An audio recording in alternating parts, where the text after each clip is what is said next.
is hidden. And he said, no. If you want to get out of prison, what you have to know is that you're in it. The first thing you have to know is that you're in prison.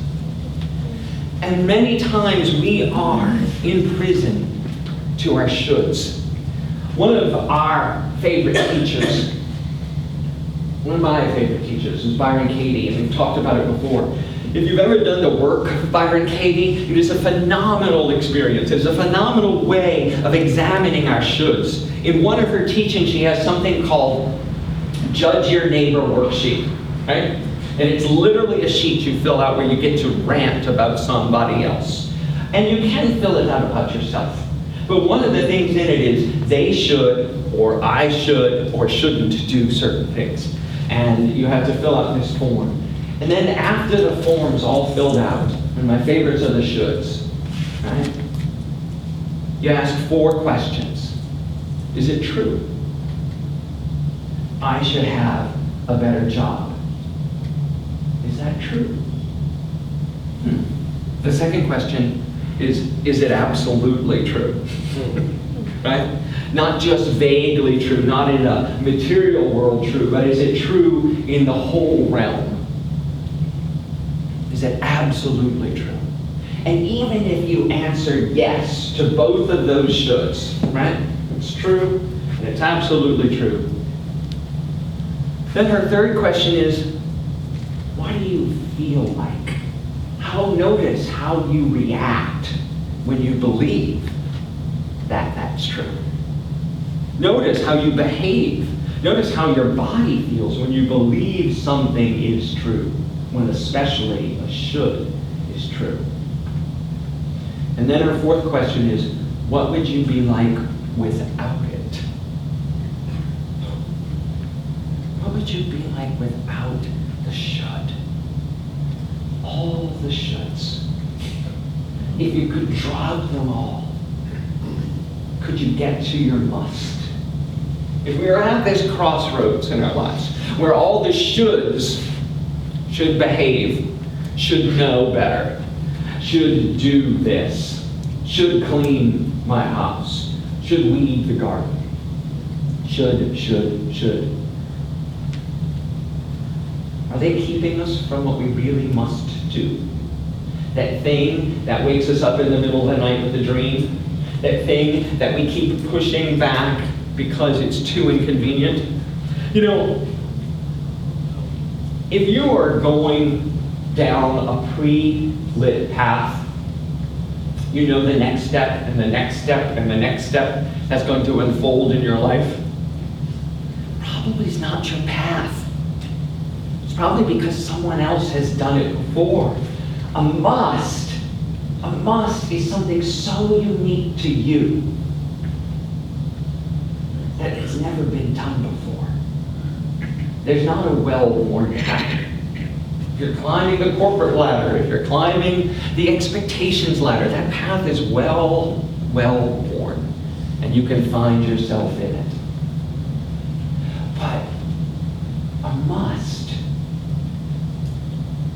happens to us in those precious moments, and we become aware of it. In the Absolute Abundance class, which just ended, we have several people here who took it. One of the things I asked everyone to do in the class, and was new to this run of the Absolute Abundance class, was to find your purpose, find your must, find why you're here on the planet, right?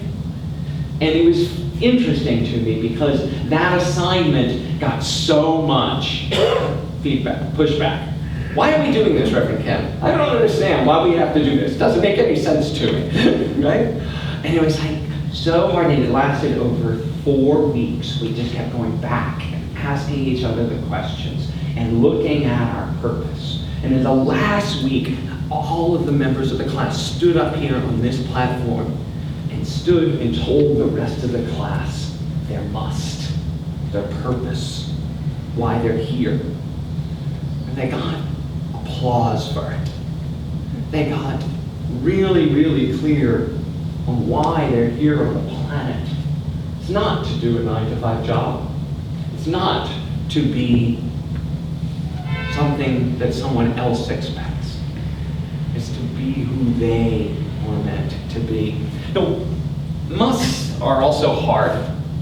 You may not know what it is, and it may change over the course of your life. In fact, if you are evolving, it will. You may do your must in a certain job for a while, but a must is bigger than a job, it's bigger than a descriptor, it's bigger than you. It's something that comes from within you and needs to go out to the world. So you may ask, and L asks, how do you find your must? So you all have a bulletin in front of you. I invite you to take out your bulletin. On the back, there's a notes page. On the very back, there's just some blank lines, right? And everybody has a pen. There's a pen right in front of you in the seat.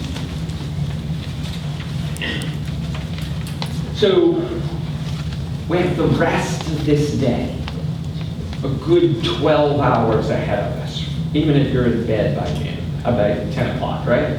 So a good 12 hours ahead of you. Anything is possible in this next 12 hours. Let's clear the slate.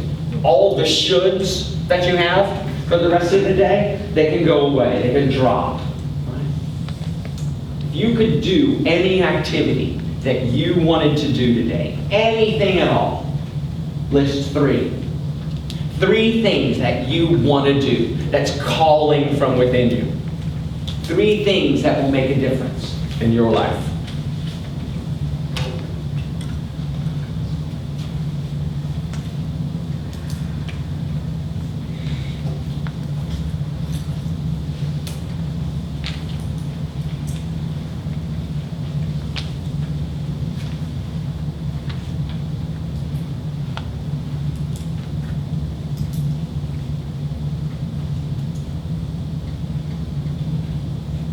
No limits.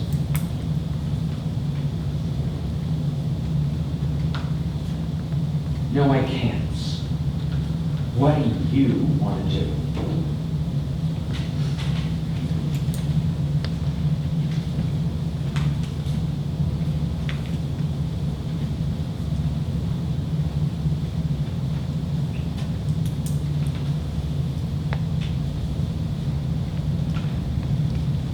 So when you have 3 or 2, my question to you is, why aren't you?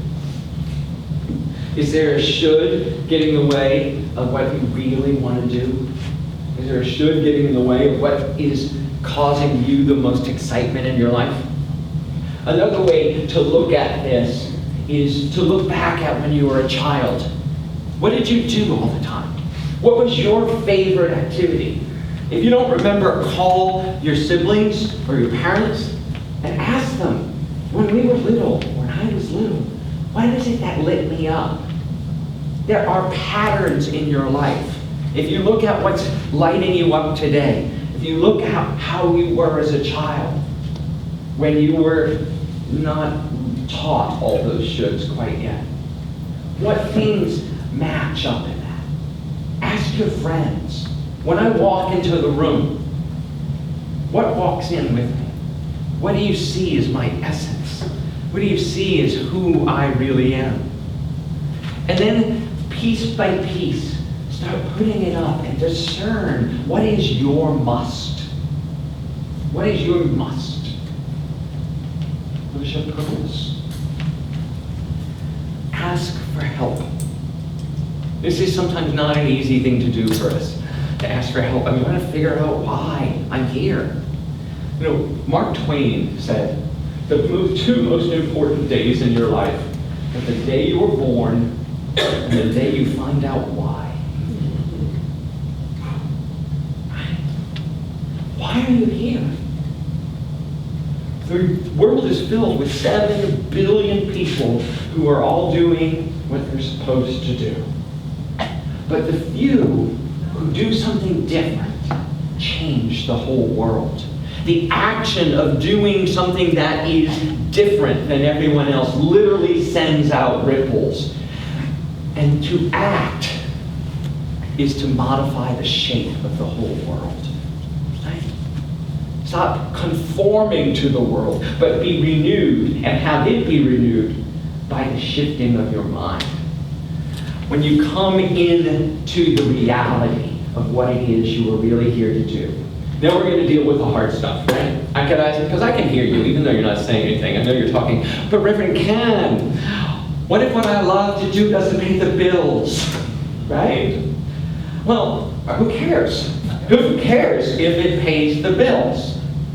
I'll give you some examples. T.S. Eliot was a banker. He had a day job. Did you know this? He wrote some amazing things, and he worked as a banker during the day. Kurt Vonnegut sold cars. Kurt Vonnegut sold cars. John Grisham actually worked as a lawyer. And he wrote all his novels in the morning before he got to court, because he could not write. He was rejected umpteen times every time he submitted a manuscript. And he kept on his day job, and he kept writing. Until finally some publisher said, yeah, that's a great novel, and published it. Right? John Grisham. This is my favorite, though. Philip Glass, the composer, Philip Glass. One of the best composers of the last century, and this one, right? Worked as a plumber. A plumber in New York City. And on the day his work was debuting at the Metropolitan Opera in New York City, he was installing a dishwasher. And the man who he's installing the dishwasher for just happened to be the arts critic for the Time magazine. True story. And the art critic walked in and sees Philip Glass installing his dishwasher and says to him, but you're Philip Glass. What are you doing? He goes, well, I'm installing your dishwasher. And I'll be done a lot faster if you stop talking to me. Just because your must doesn't pay the bills is no excuse not to do it. There's no excuse not to do it. Because yours is something to be done. It is something that is bigger than a paycheck. It is bigger than money itself. Right? And then the other things how everyone always says to me is, well, I don't have enough time. Right? I've got kids. I've got this job. I've got too much stress in my life. So what is it that you want to do? If it's be a singer, be an actor, if it be anything, can you do it in 5 minutes? Can you do it while you're folding the laundry? Can you do it while you're waiting for the bus? Can you do it in your current job? Why are you waiting for something else to happen? Often also people will say, well, you know, that ship has sailed. I'm way too old. I'm way past my prime, right? Well, time is a very interesting thing. You'll either hear people say this, you know, I can't do that anymore, I'm too past my prime, or, you know, I don't have enough experience yet. I don't have enough experience to do that. Well, Mozart started composing at what, 5 years old, 8 years old? But the truth was he doesn't really compose anything good till he was about 19. Everything we listen to of Mozart happened much later. But he started very early. And he just kept doing it, and doing it, and doing it, and doing it until he got good at it. So what are you waiting for, right? There's Mark Zuckerberg. In his 20s, created an incredible thing that changed the world, social media. Leonard Cohen, in his 30s, switched from being a poet to a songwriter and had his first performance. Julia Childs was in her 40s before she decided what was hers to do when she wrote her first cookbook. In her 40s, right? Laura Ingalls Wilder, the Little House on the Prairie woman, was 64 when she published her book. 64 years old, right? John Glenn, the astronaut, was the oldest man to go into space at 77, right? To blast off into outer space at 77. There was a woman, Jeanette Baynard, started running marathons at 69 years old, and at her 81st birthday, she completed her 20th consecutive New York City marathon. 81 years old, okay? And then Grandma Mose, oh, sorry, one more before that. Betty White's an actress in her 90s, right? She has no trouble finding work. She has no trouble gathering employment or making money. So this excuse that I can't do what is mine to do because I'm too old is just that bogus. Grandma Moses started painting in her 90s and had shows well into her hundreds. Your must is not defined by time. What is the one action today, even if it's only 5 minutes, that you could take that could honor your calling? And then the last one I hear, especially here in San Francisco, is, well, I don't have enough space in my apartment to do that. Right? I don't have enough space in my home because I'm going to be a dancer. Where could I possibly do that? Right? Or I'm going to be a writer. All you need to do is to carve out a little niche, a little area. I don't know about you, but for me, I actually thrive more in the chaos. I have to destroy things and then put them back together. It's always how I've played and created. And play is essential to this process. To make something that hasn't existed before, you must play. You must rewire your brain and create out of the madness. Or you may need a clear space. You may need just a desk, a blank canvas, a white wall, in order to start painting from. That place where the path isn't known. It's not well worn. That place of infinite possibility. Whatever is yours, you can find the right way. You can find your way to that. Money, time, and space have nothing to do with you not following your purpose, your must. It's that the shoulds are just getting in the way. And the shoulds are so much bigger than our must. We've got this all wrong and backwards. When you know and can identify your purpose, when you know what your must is, there is no need for anything else. Marianne Williamson says that a miracle worker does not go to a job interview to get a job. An interesting statement, right? A miracle worker does not go to a job interview to get a job. They go to a job interview to do their job. Everything you do to do your job. Show up here. Show up at your work. Show up with your family to do your must. To do your higher calling, your purpose. And then everything else falls into line. Because you may have a job. You may have a job that goes from 9 to 5, and it may provide you the financial support you need to do other things, but in the middle of that job, you can be doing your must. You can be fulfilling your purpose. You may have a career. You may have a track. You may have opportunities for advancement that are amazing. But in that career, in that corporate structure, in that model, be who you were brought here to be, and see how that shifts. And you may now know or be working on what your calling is. I love that, right? Larry Chiao, astronaut, the coolest business card of all times. Be an astronaut. Don't ask what the world needs. Ask what makes you come alive. Ask what makes you come alive and then go do it.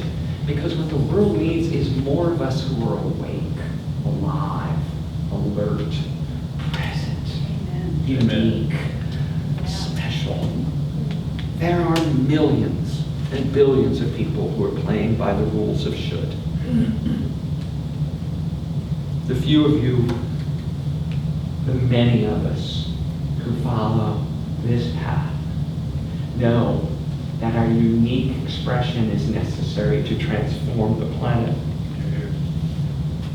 When you can combine your job and your career and your calling all into one thing, you make bliss. It makes no difference what you do. It depends on how you do it. It makes no difference what your title is. The only thing that matters is who you really are. How you really behave. you're really present. El Luna turned that white room into her art studio. What I didn't tell you about her story is that she was working for a startup company from IDEO, and they had created an app that was revolutionizing and is revolutionizing how we handle mail on our devices. And as she moved into this studio, she was launching her app for the company she worked for, IDEO. And it was a huge success. And she sat there after the launch of the app and wrote out her resignation letter. She went and turned it in because she had figured that she had enough money to live for 2 months. And she started painting. And she started writing and blogging. And she wrote this blog about the crossroads of should and must. And she posted it on a blog site, and it got retweeted 5 million times. 5 million times.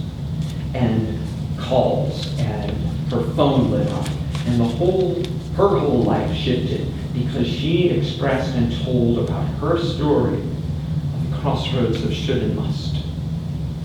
But she didn't leap without looking, and she knew what she was doing. I am often cautioned when people go, I'm just going to follow my bliss and quit my job and not have a plan. And then when I go, and God will take care of me. Well, maybe God is taking care of you by giving you that job, you know? Doesn't make sense just to leap without looking. But it does make total sense to always follow your bliss, to follow your heart. She wrote this book after the blog. Oops. And I got the privilege of listening to her speak at the Wisdom 2.0 conference this year. It was an amazing story and heart-inspiring. There are people who know and can shift the world by doing this. So if you believe that there is something inside of you, something special, and you're not taking action on it, maybe it's time now to give it a shot. Like I said, I'm not asking you to quit your job. What I'm asking you to do is do what you're really called here to be, to do and to be. If you feel a knot in your stomach every time that you pass by something, or remember that you loved playing the piano, or picking up a paintbrush, or singing, find 5 minutes today and do it. Five minutes in your life and shift it. Must is a choice that you make every single day. Today, tomorrow, again and again, you must choose. A must. Right? It's so easy to fall back. But as we go forward, as you are brought to this place, get to do something different. Every day you're at the crossroads of should and must.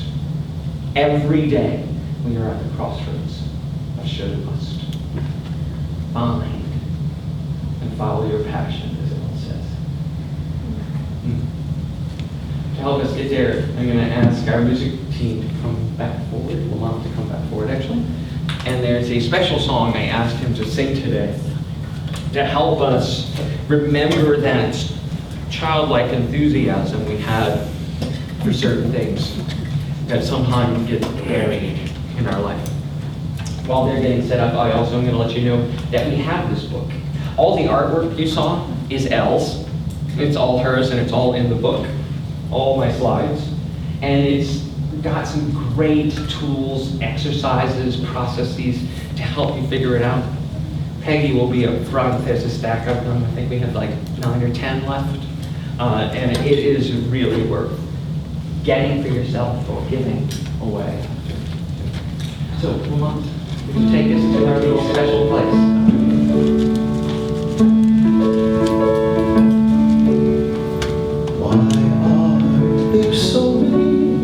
Songs about rainbows, and what song will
have we just heard voices?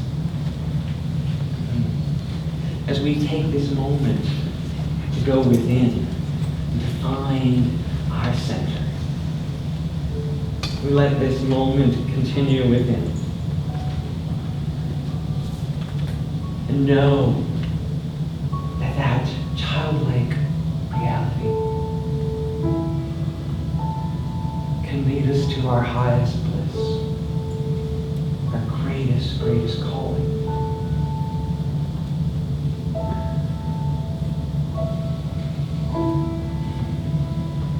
Our must.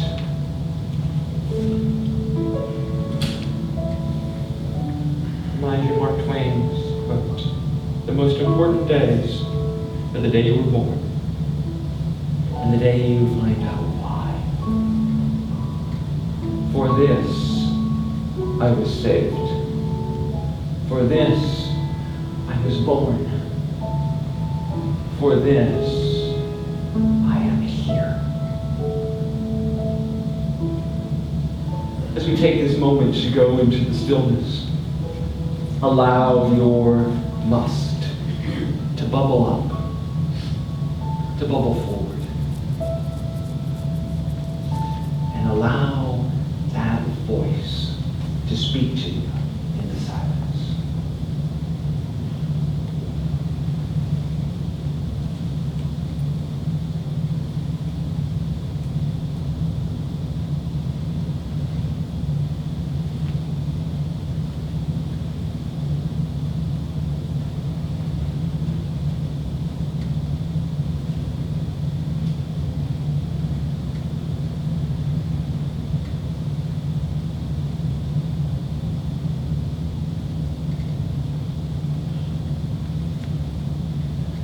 I've heard it too many times to ignore it.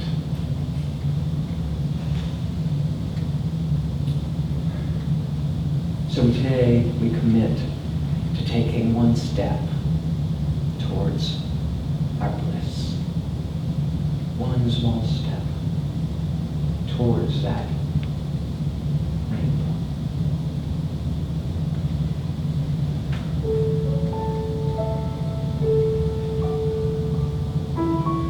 That someday is today. That someday is now. Those activities you wrote down, those things that are calling you from deep within, are the voice of God.